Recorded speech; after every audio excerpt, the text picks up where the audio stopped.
प्राचीन काल में किसी नगर में एक बुढ़िया रहती थी। वह प्रत्येक रविवार को सुबह उठकर स्नान आदि से निवृत्त होकर घर के आंगन को गाय के गोबर से लीपकर स्वच्छ करती थी। उसके बाद सूर्य भगवान की पूजा करती, फिर भोजन तैयार कर सूर्य देव को भोग लगाकर स्वयं भोजन करती थी। भगवान भास्कर की कृपा से उसे किसी प्रकार की चिंता और कष्ट नहीं था। धीरे धीरे उसका घर धन धान्य से भरता गया। उस बुढ़िया को सुखी देखकर उसकी पड़ोसन उससे जलने लगी। बुढ़िया के पास कोई गाय नहीं थी, अतः रविवार को घर लीपने के लिए वह पड़ोसन के आंगन में बंधी गाय का गोबर लाती थी।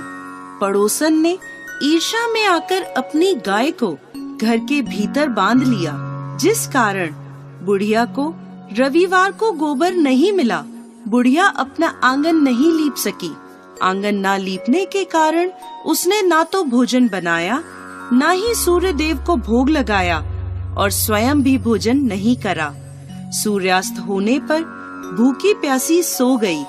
इस प्रकार उसने निराहार व्रत करा। रात्रि में सूर्य भगवान ने उसे स्वप्न में दर्शन दिए और उन्होंने भोग न लगाने का कारण पूछा, तो बुढ़िया ने बहुत ही करुण स्वर में पड़ोसन द्वारा घर में गाय बांधने और गोबर न मिल पाने की बात कही। सूर्य देव ने अपने भक्त की परेशानी का कारण जानकर उसकी परेशानी दूर करते हुए कहा, माता, मैं आपकी भक्ति से प्रसन्न हूँ। मेरा व्रत करने और कथा सुनने से निर्धन को धन और बांझ स्त्रियों को पुत्र की प्राप्ति होती है। इसलिए मैं आपको एक ऐसी गाय देता हूँ जो सभी इच्छाएं पूर्ण करती है। स्वप्न में बुढ़िया को ऐसा वरदान देकर भगवान सूर्य अंतर ध्यान हो गए। प्रातःकाल सूर्योदय से पूर्व उस बुढ़िया की आँख खुली तो अपने घर के आंगन में एक सुंदर गाय को देखकर वह हैरान हो गई। पड़ोसन ने उस बुढ़िया के आंगन में सुंदर गाय को देखा तो वह उससे और अधिक जलने लगी। जैसे ही गाय ने सोने का गोबर किया, पड़ोसन की आंखें फट गईं। पड़ोसन ने उस बुढ़िया को आसपास न पाकर तुरंत उस गोबर को उठाया और अपने घर ले गई तथा अपनी गाय का गोबर वहां रख आई। बुढ़िया को सोने के गोबर के बारे में पता ही नहीं चला और बुढ़िया पहले की तरह भगवान सूर्य देव का व्रत करती रही और कथा सुनती रही। पड़ोसन की चालाकी देखकर एक दिन सूर्य भगवान ने तेज आंधी चलाई, जिसके कारण बुढ़िया ने गाय को घर के भीतर बांध लिया। सुबह उठकर बुढ़िया ने गाय का गोबर देखा तो उसे बहुत आश्चर्य हुआ। उस दिन के बाद बुढ़िया गाय को घर के भीतर बांधने लगी। सोने के गोबर से बुढ़िया कुछ ही दिनों में धनवान हो गई। अब पड़ोसन बुरी तरह जल भुनकर राख हो गई। जब उसे सोने का गोबर पाने का कोई उपाय नहीं सूझा तो वह राजा के दरबार में पहुंची और राजा को सारी बात बताई। राजा ने अपने सैनिक भेजकर बुढ़िया की गाय लाने का आदेश दिया। सैनिक बुढ़िया के घर पहुँचे। उस समय बुढ़िया सूर्य भगवान को भोग लगाकर स्वयं भोजन ग्रहण करने वाली थी। राजा के सैनिकों ने गाय को खोला और अपने साथ महल की ओर ले चले।